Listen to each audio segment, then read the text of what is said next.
Assalamualaikum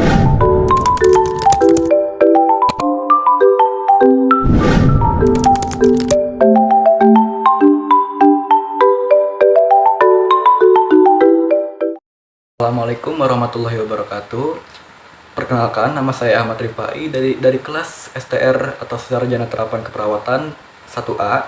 Di sini saya akan menjelaskan tentang struktur sel dan fungsi sel. Selamat menonton.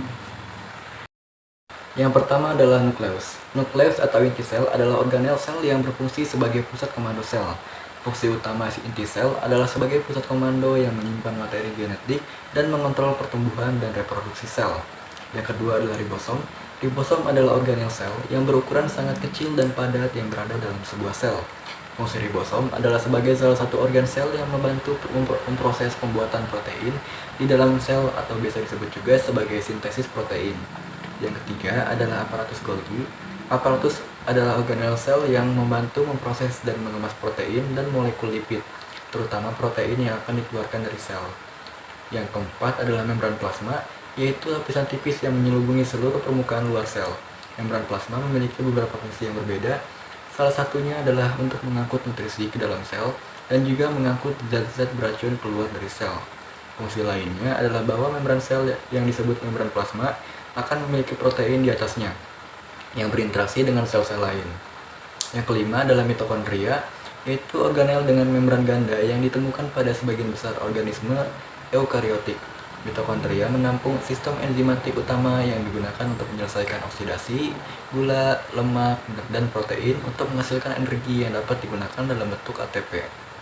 Yang keenam adalah retikulum endoplasma halus atau SER, merupakan organel terpenting dalam pelipatan protein dengan aktivitas berbagai enzim. Retikulum endoplasma halus merupakan tempat penting metabolisme lipid, enzim detoksifikasi, misalnya enzim sitokrom P450, mengoksidasi dan bertindak untuk memodifikasi molekul hidrofobik toksik sehingga menjadi kurang toksik dan lebih larut dalam air. Yang ketujuh adalah retikulum endoplasma kasar, yaitu serangkaian kantung pipih yang terhubung, bagian dari organel membran kontinu dalam sitoplasma sel eukariotik. Yang kedelapan adalah flagella, yaitu alat gerak berbentuk cambuk pada sejumlah organisme bersel satu yang membantu pergerakan sel dan sebagian besar sel bersel tunggal. Yang kesembilan adalah lisosom, yaitu organel yang terbungkus membran yang mengandung serangkaian enzim yang mampu memecah semua jenis polimer biologis atau protein, seperti asam nukleat, karbohidrat, dan lipid.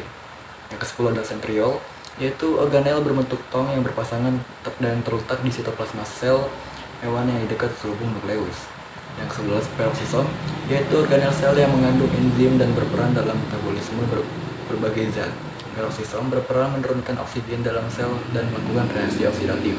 Berkembangnya mitokondria mengambil alih sebagian besar fungsi oksidatif tersebut dan membuat peroksisom kurang terpakai.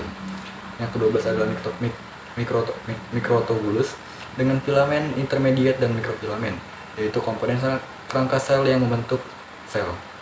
Mikrotubulus terlibat dalam berbagai fungsi, termasuk perakitan spin dan mitosis, dalam pembelahan sel atau perluasan akson dalam neuron. Yang ke-13 filamen intermediate merupakan kelas protein berserat yang sangat luas yang memainkan peran penting sebagai elemen struktural dan fungsional sitoskeleton. Filamen intermediate berfungsi sebagai elemen struktural yang membantu sel mempertahankan bentuk dan integritasnya. Misalnya, filamen keratin, filamen intermediate sel epitel yang melapisi permukaan tubuh memberi kekuatan pada lapisan sel yang menutupi permukaan. Yang ke-14 mikrofilamen. Mikrofilamen adalah polimer aktin yang dapat berasosiasi dengan filamen miosin untuk membentuk mikrofilamen kontraktif yang menghasilkan tegangan. Mikrofilamen aktin dalam susunan sitoskeletal memiliki dua fungsi. Yang pertama yaitu mereka memainkan peran penting dalam penataan sitoplasma. Yang kedua, mereka terlibat dalam pergerakan. Sulit untuk mengatakan bahwa susunan mikrofilamen tertentu memiliki peran struktural atau motorik yang murni dalam sel.